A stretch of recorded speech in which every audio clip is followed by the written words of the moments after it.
In 2020, there was an incident that took place at my granddaughter's school.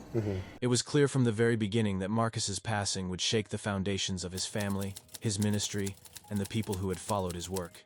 But as the months went by, a curious pattern began to emerge. Joni, his wife of over 3 decades, began making controversial decisions that only fueled suspicions. And what of Doug Weiss, the counselor who seemed to gain an alarming amount of influence in her life shortly after Marcus's death? Was their relationship truly as innocent as it seemed? Or were there strings being pulled behind the scenes, manipulating the narrative? I went to Daystar one afternoon to grab something from the cafe. There was something in the green room, and I had my child with me, and I knew she was scared at this point, so we didn't take her there anymore. We had a nanny at home with her. But this one time, I wanted to pick up something really quick. I go in there. It's in the afternoon. I didn't think anyone would be in the green room. And I take her with me, and it's horrible. I go to grab that box of food, and in walks Pete and, his spouse. And my child was so full of terror, her body went completely limp, and she fell under the table hard. I grabbed her little body, I picked her up, and I ran into the car. And I remember telling other family members about it, the ones I trusted. And it was traumatic. I was like, I'm not bringing my child here. As time went on, things only grew murkier. What started as a simple story of grief and recovery began to take on a far more complicated and unsettling tone. Divorce papers, accusations, and the emergence of deep family divisions raised even more questions. Why did things unfold so quickly?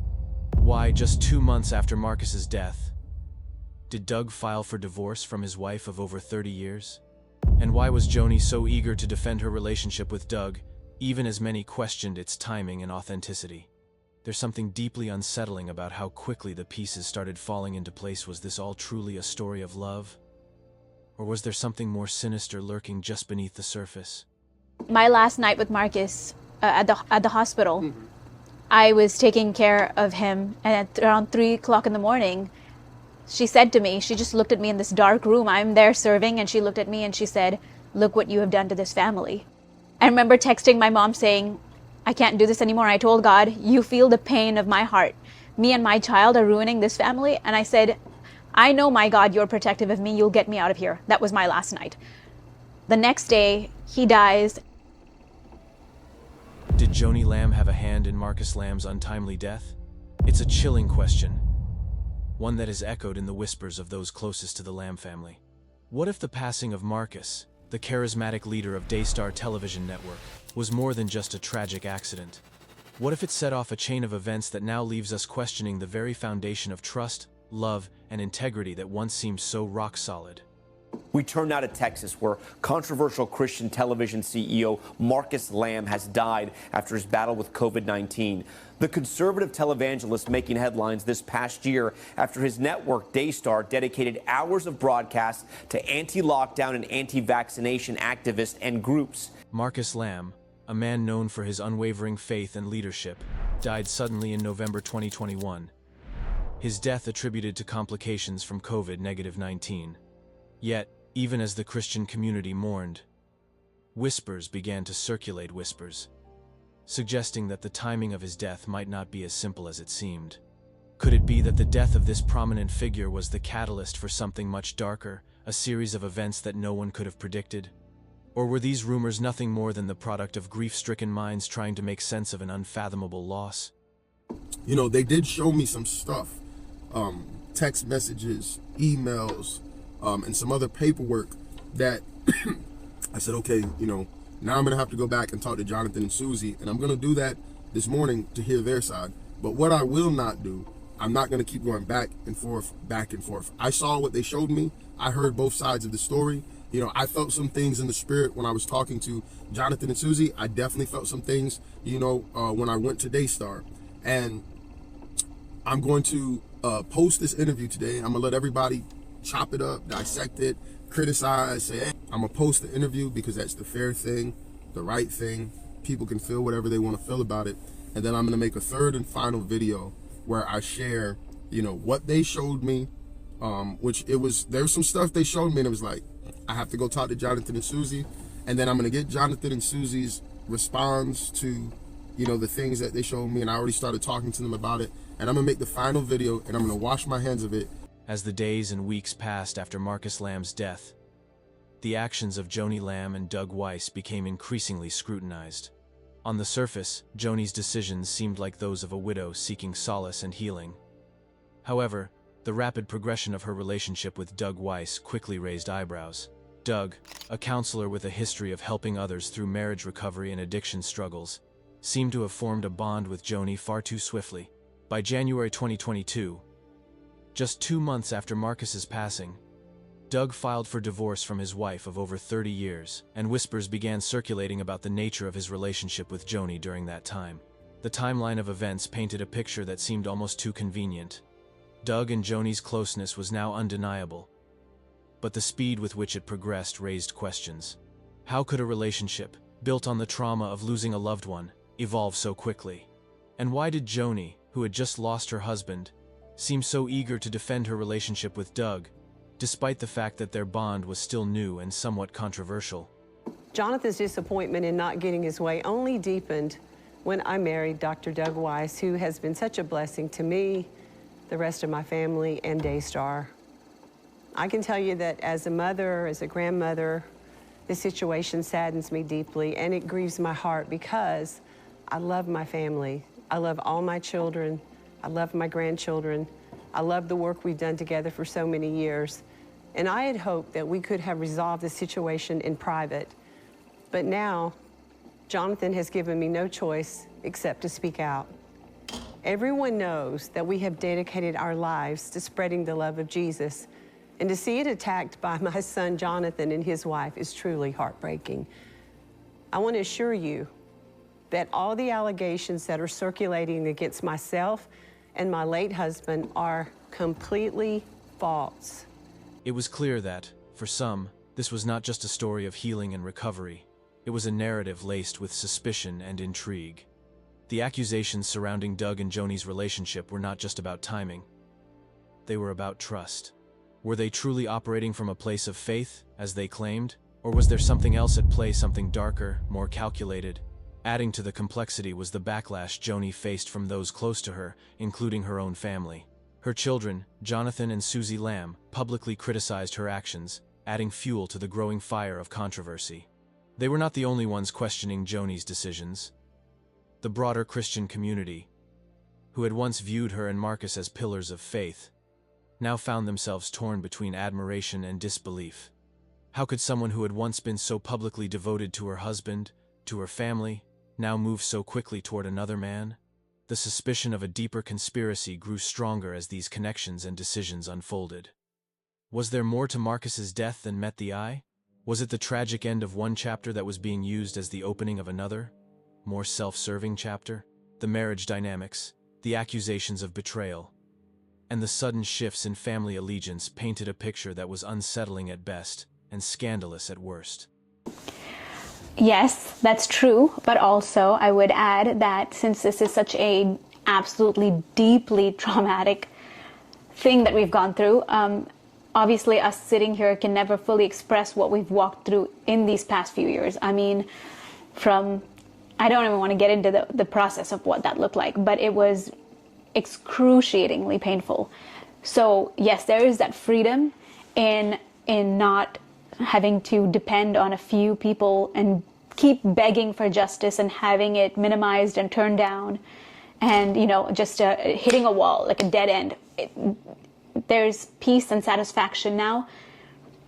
When the story came out and the way people received it, and I felt like the floodgates of justice opened on us, when everyone validated what we as parents felt, we really wanted to do a short video. This is not the time or place that we want to get into our whole story. Jonathan and I just quickly grabbed the camera, sat down here to address a few questions. As the story continued to unfold, the timeline surrounding Marcus Lamb's death and Joni's subsequent actions became more and more difficult to ignore. The allegations and suspicions grew not only within the confines of the Lamb family, but also spread across their ministry network, Daystar. Marcus Lamb had been a towering figure in Christian media, his voice echoing through the hearts of millions. To lose him so suddenly, due to complications from COVID-19, left the Christian community in shock and mourning. Yet, in the aftermath of his death, it wasn't just grief that became pervasive, it was the murmur of unsettling whispers. The accusations of a possible conspiracy surrounding Marcus's death, while still speculative, seemed to be gaining traction.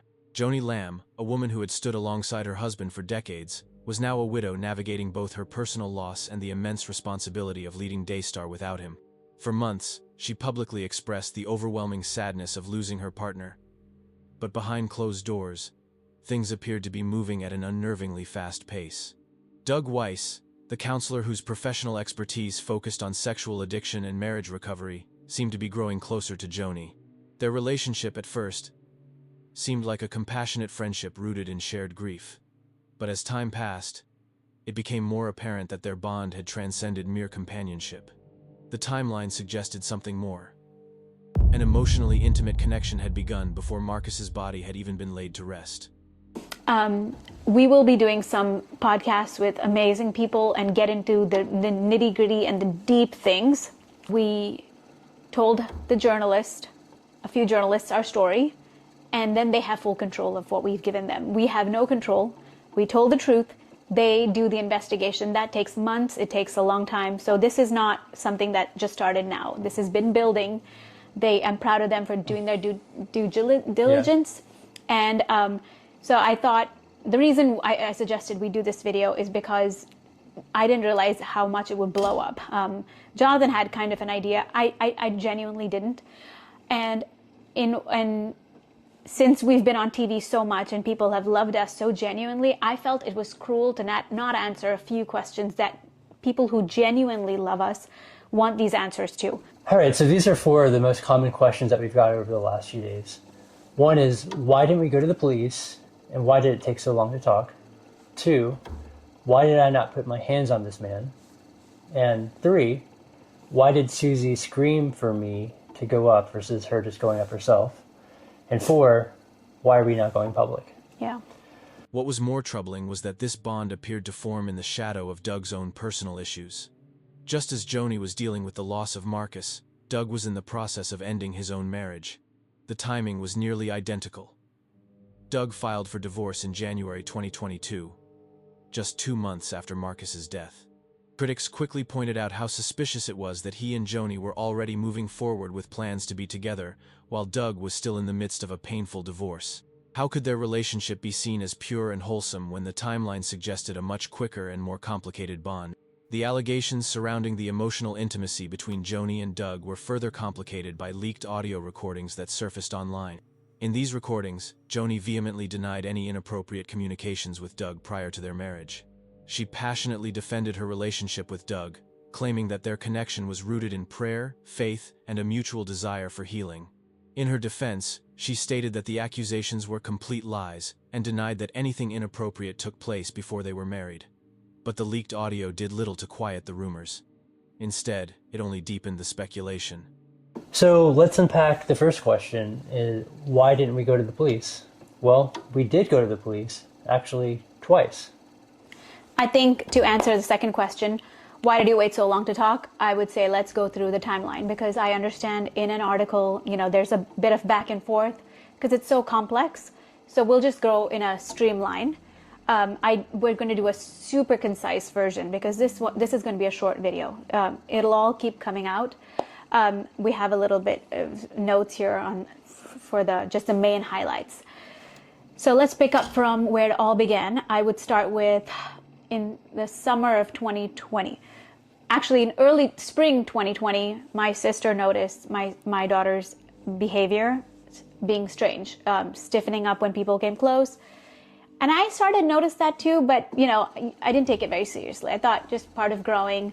And then by that summer, on a trip, we're going to be a little careful with our words here. We have to be. On a trip, this man says that our daughter walked in on him in a bathroom, saw him full frontal nude. At this point, this is also new to me. I didn't really know what to do with it. I just said, okay. Since he told me, I just said, okay. And I went and checked on my child. She seemed fine. So I was like, okay. I don't know if I even told you or not that day. What made this situation even murkier was the backdrop of personal and professional turmoil within the Lamb family.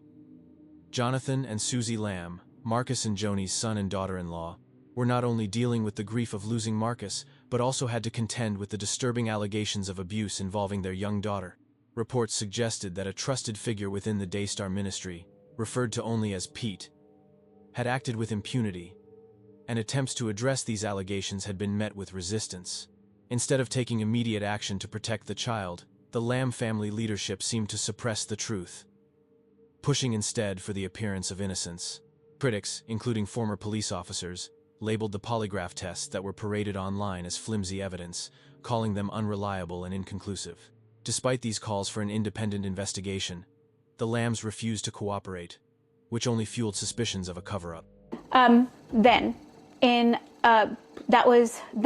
as the months start to progress, she starts to get, her behavior is changing. November of 2020, she tells me in very graphic detail that she had been molested.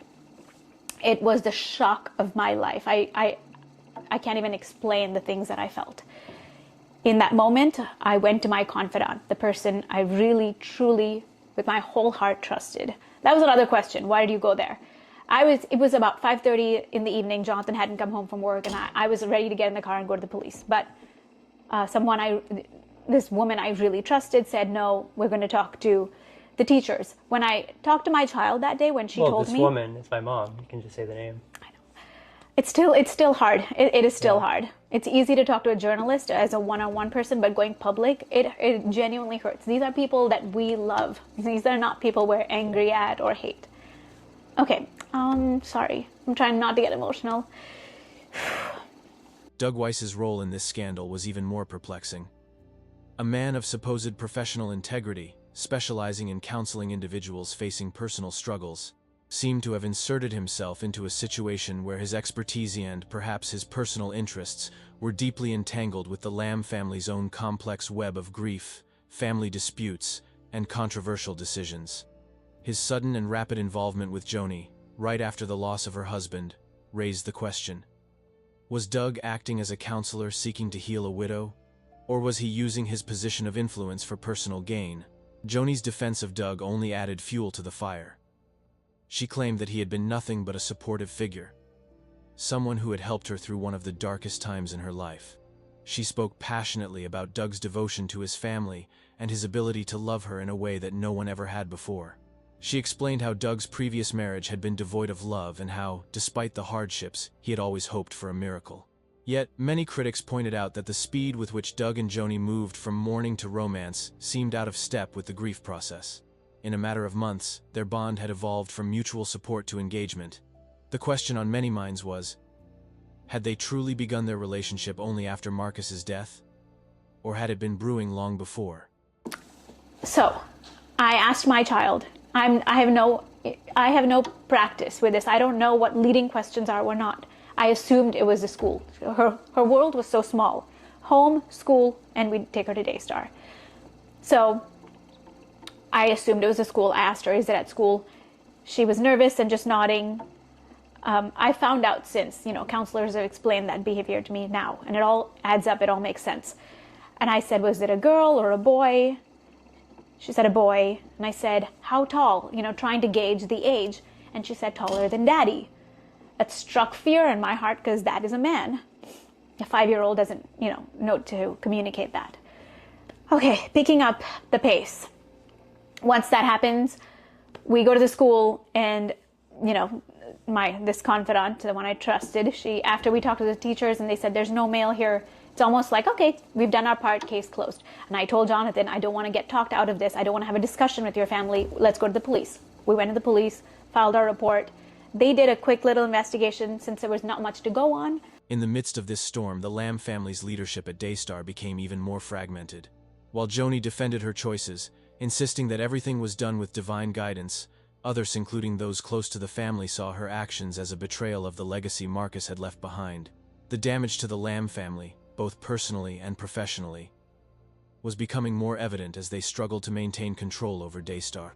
And with every new revelation, whether it was the growing connection between Joni and Doug, the disturbing allegations involving Pete, or the refusal to cooperate with a third-party investigation, the question remained, was this truly a tale of love and healing, or was it something far darker at play? The truth, it seemed, was still waiting to be uncovered. Would the Lamb family confront the darkness looming over them? Or would they continue to hide behind their public image, allowing the rumors to persist?